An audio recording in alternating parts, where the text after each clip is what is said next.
Yeah.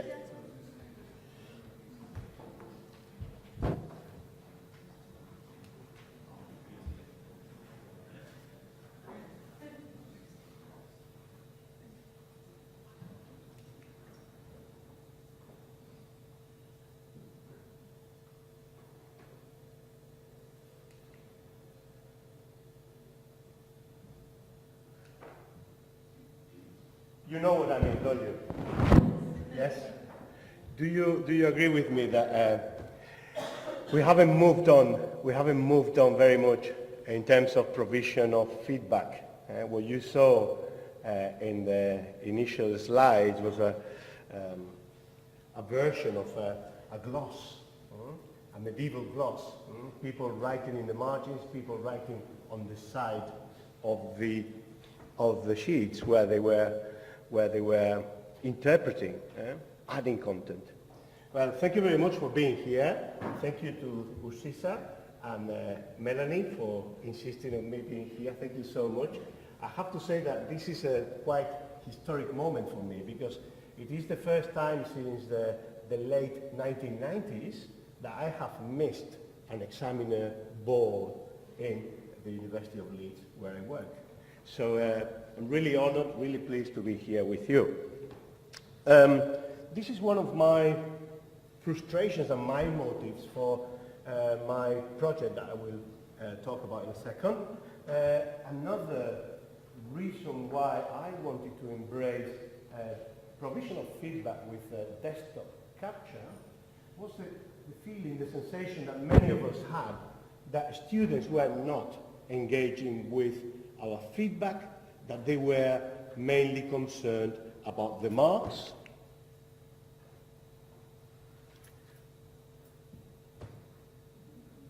So yeah, this came out of frustration and the need to do better for our students. So 3 years ago, when we started in the University of Leeds with our desktop capture and lecture capture system media site, at that time I was the faculty lead for e-learning within the Faculty of Arts, and I decided to experiment with the provision of feedback with desktop capture, which is a form of ad hoc lecture capture that you do with your own device. And at the beginning, I thought I was the first person in the world doing it. You know, I thought, wow, this is a great idea. You know, I'm going to win an Oscar one day. And it was very simple, actually. I would launch the media site desktop recorder, choose screencast and audio, because I didn't see the point of students seeing my face while I was telling them about their work. And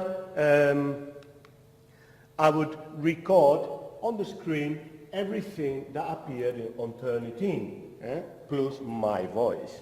This is one of the first ever recordings that I did, and this is the window of media site desktop recorder that appears on the right. I forgot that at the time that, you know, I would have to make the screen that I was capturing, I wanted to capture slightly smaller, like here.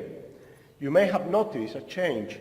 I started with Turnitin and continued with Word. I thought that downloading the documents submitted by the students, the essays, the projects, in Word, downloading them to my computer and then bringing them up as I was going through them was much easier, much more easy.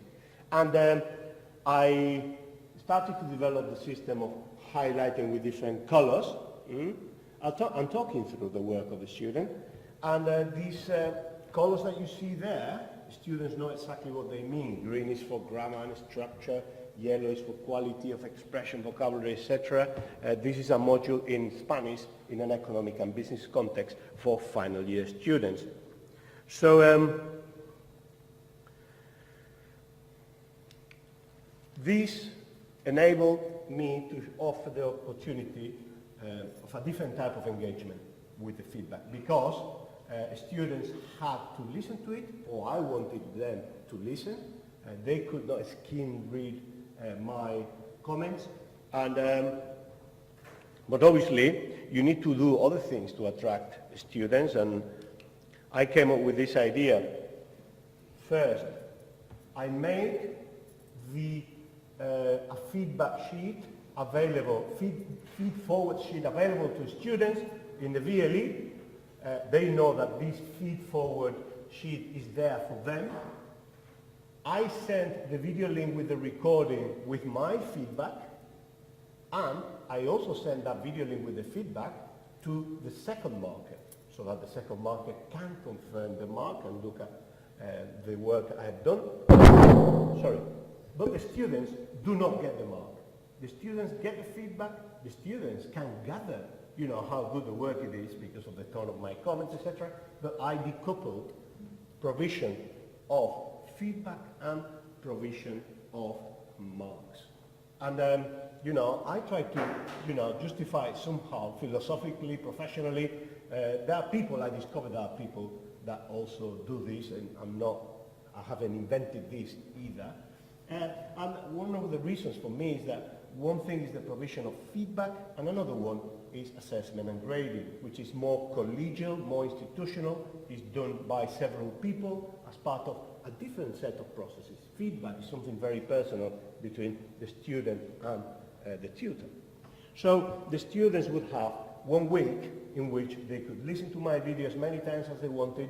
They could use that sheet to make notes. They could come and see me and discuss the feedback, yeah? And then they would get the mark 1 week later. And I felt this was fantastic. I really liked it. I knew there were risks. Not everybody wants to do it. Not everybody wants to do it. We can talk about it later.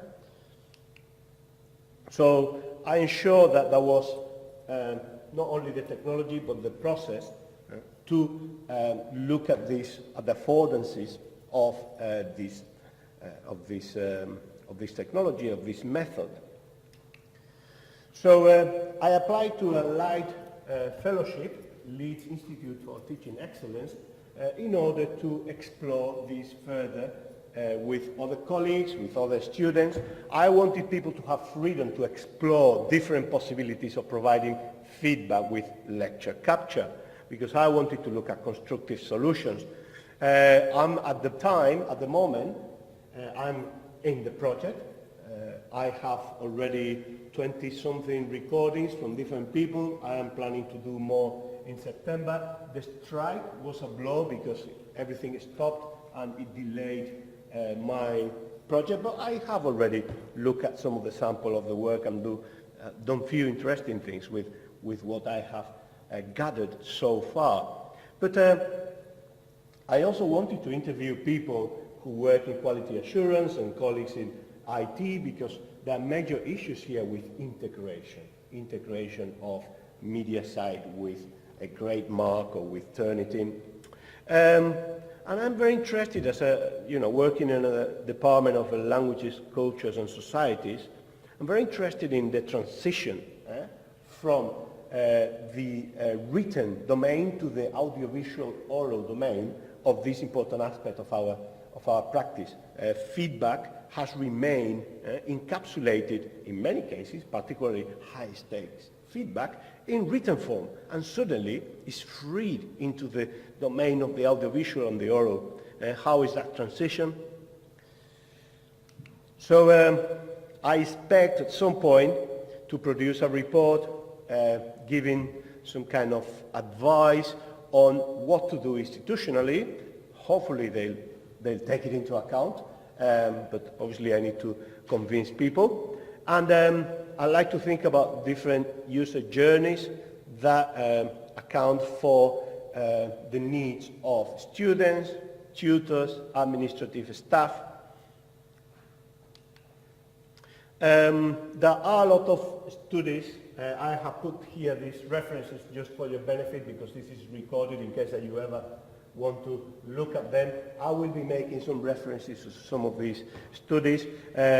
Probably the most interesting one is the latest here in date, which is, it is in a video actually, you can see it in a video from a webinar, 4th of April 2018, by Elena Woodacre and Sandy Stockwell from the University of Winchester. They are doing a project on desktop capture feedback, and many of the things I'm going to say are their preliminary conclusions of the studies.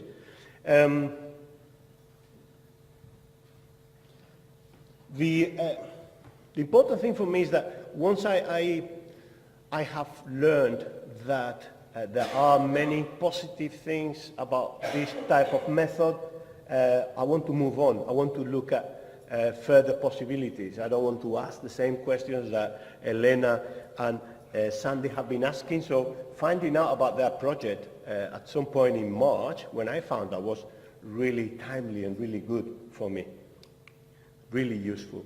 So what do we know? We know many things about feedback provided through audiovisual format. We know a lot of things. Students love it. My students love it, but then there is research that proves that students like the personalization and the proximity.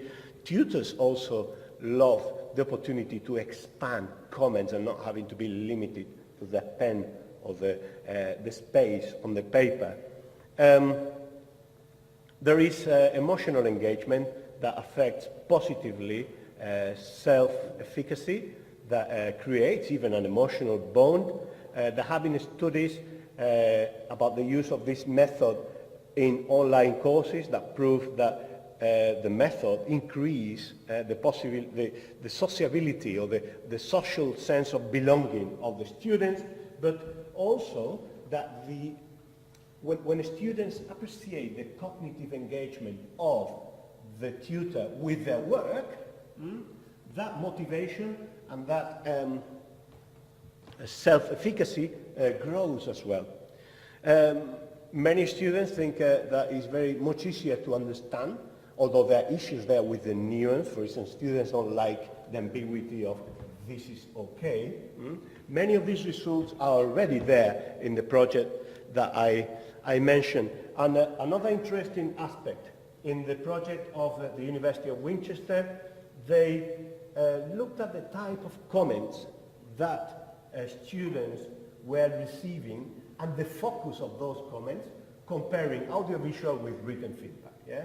So they used this chart from another study by Chalmers and other researchers. These categories covered purpose of the comment, like identifying errors, correcting errors, giving praise, blah, blah, blah. You have them there. Can you all read it from there, by the way? Or is it too tiny? You can read it, yeah? And then on the column on the left, you have aspects of the work of the students. These are essays for humanities, yeah? Subject knowledge, academic practice, and the quality of written expression. And they found that there are not dramatic differences between the written feedback and the audiovisual feedback, but there are some. In the audiovisual feedback, the correction of errors and the explanation of misunderstandings is higher in number than in written feedback. And also the focus on academic practice is greater in audiovisual feedback. Now I have to say that after having been doing 3 years of this by myself, you know, I find all of these studies very interesting, very groundbreaking, but also they are very much conditioned by the quantitative approach that they take. The experiments, for what I can see, the experiments are very limited in the way in which, in the specific method that is being given to the tutors to experiment with. And I'll explain a little bit more about this later. Another thing about this research is that sometimes students or tutors are giving comments that they think are about identifying errors, and students understand that what they are being given is suggestions for improvement, or they think that if you are giving them some comments that the tutor interprets as further explanation, they consider that as a correction of errors. Yeah? There is no easy way to understand what the students feel precisely and how the message is passed from tutors to students. Issues of time, of course. There are studies that there's one from somebody, Soden, in the University of York, that says that tutors take longer. In general, everybody agrees that tutor takes longer to produce this audiovisual feedback, but it is also considered in the study of the University of Winchester that it's time well spent. It's more fulfilling, and people perceive that it's actually more useful, it's worth the time. In my experience, it does not take longer. I have managed to do it in a way in which it takes longer for me to read the work of a student, type or write comments that make sense, that are sensitive, that are carefully nuanced, than actually talking through the work of the student. And my students say to me, thank you for doing this. It must have taken you so much time, 20 minutes of video. Yeah? And I think to myself, if I had done this in writing, it would have been not 20, but 30 minutes or 35. But we'll talk about that in a second as well. The obvious things, that nuance, intonation matters a lot. Not everybody is confident enough to produce good delivery, and they feel weird listening to their own voices. And I haven't seen anybody who says that there are improved outcomes in the student performance. And in fact, there is even an article by Chandlers and others that says, it has that in the title, yeah? No improved performance or no improved outcomes. In my case, what I have seen is that there are improvements in the quality of the work of the students that are related, in my opinion, related to the comments that I have been doing on their work. There are several things in Spanish that I have been focusing in one of the pieces of work in January that we did this year and the year before and the year before, and I noticed that students improve in that aspect. Now, the reason why I have chosen to do a different project, and I have not chosen to do one in which I can prove that this works, is that I have a lot of qualms and concerns. I think I would require much more time and more resources. It's complicated. If I look at the improvement of the students in the use of subordinate clauses, adjective clauses in Spanish, for instance, which is noticeably better after the feedback, I can tell that. How do I know that students are not taking time from other subjects to focus on my subject and to focus on that aspect? Am I simply shifting educational improvement or value rather than generating educational value? Am I making the students to work hard in my module, and that's why the results are improving? It's a bit complicated. I will have to isolate so many variables to demonstrate that that is an effective and efficient way. Yet, I am morally convinced that I am doing the right thing. And that is important for me. But as I said, I don't have the resources to prove that this is the case, that it improves the performance of a student. And I would find it difficult to show that the improvement is not related to the emotional engagement and the time that they dedicate to my module as opposed to doing other things.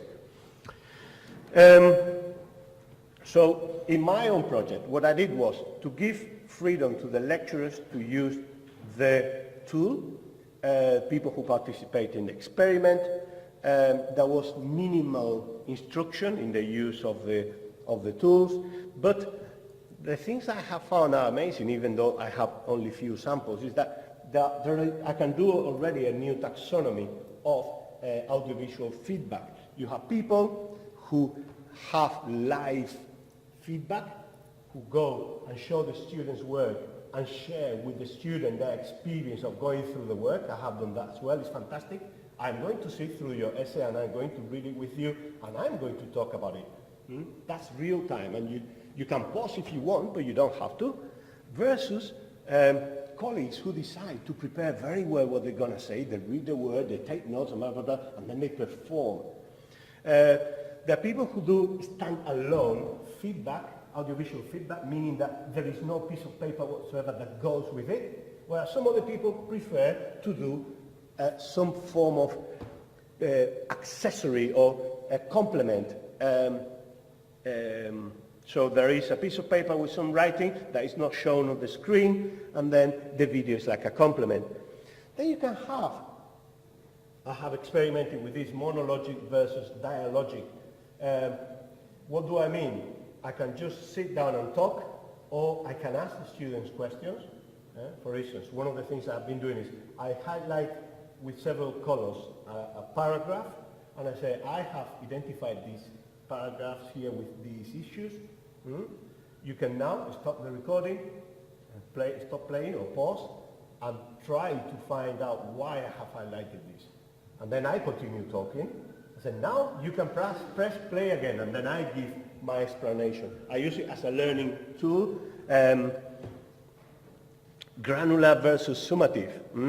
Deep engagement with specific content versus trying to replicate the process of the provision of feedback in writing when you, at the end, write something about the whole piece. Authoritative versus reason.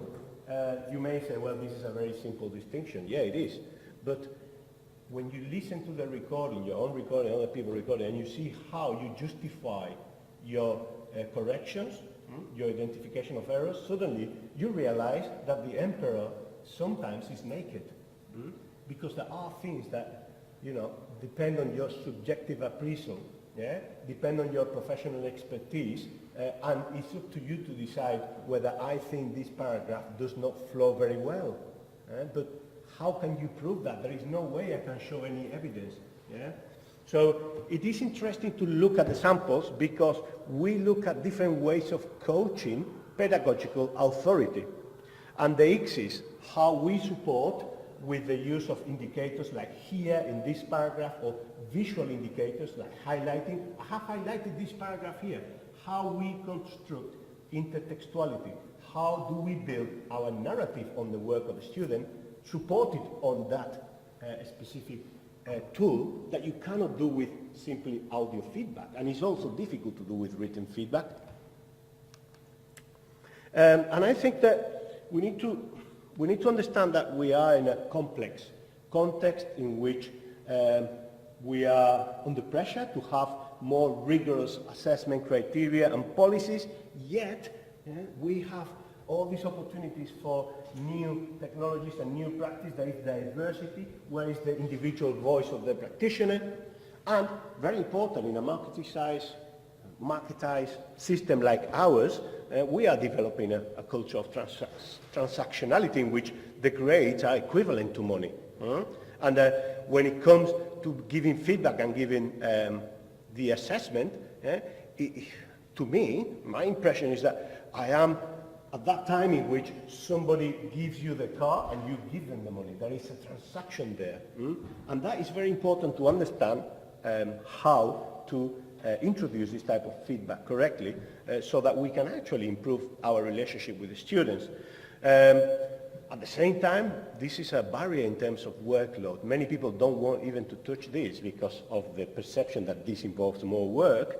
So we need to eliminate the technological barriers. One of the challenges is to integrate the systems so that you can do the recording, press a button, and then one copy goes to the second examiner, another copy goes to the student, and then you move on. All this hassle. So I think we, by listening to these recordings, by doing them ourselves, we are becoming more critical, more reflective about our own practice. For instance, a lot of thinking about whether we're doing analytical assessment or holistic assessment, a lot of reflection about emerging criteria, assessment criteria that you had not considered, but when you feel free to talk about the work of the students, you realize that it's coming up. Redefining the idea of equality in educational provision. This is important. We have, in big schools and big faculties like the one I work, we have all these debates about what is 20 credits, how many pieces of assessment, how many words, how often do you receive the feedback. For instance, in my faculty, we teach several languages. So the students in French want to get the post-A level year 1 in French. They probably want to get exactly the same as the ones who do Spanish, or at least that is what the institution aims at. So how do we redefine equality of provision when it comes to audiovisual feedback? Is it in terms of minutes? Is it in terms of type of comments? It presents a lot of interesting questions. And finally, the issue of power, which is very much related to the question that I mentioned about the decoupling of marks and assessment. Assessment is very political. There is a lot of relationships of power that manifest at that very important high stakes moment. And this is not just me who says it. There is an interesting article in the references that I recommend everybody to read. And I'm just going to quote some of the sentences there of different intellectuals and academics who have wrote about this. Assessment is a thing of power. It defines our relationship with students. It's a primary location for power relations, the most political of all of education processes. So, you probably know as well that power is embedded in language. By looking at the language that we use in our communication with the students, we are, and changing it, at being aware of these new opportunities for new languages. Thanks to technology, we are somehow redefining our relationship with the students. We are redefining even our identities. So that is what I'm trying to look at beyond what it is the traditional debate about is this good or is it not good. To me, written feedback has been encapsulated in written format, and it's time to start to consider the free-flowing relationship with the student and look at how the transition happens and what opportunities we have. So thank you very much. And that's my Twitter. I will be tweeting a picture of this later on if you're interested in following this project, which I am actually broadcasting on Twitter as well. So thank you very much.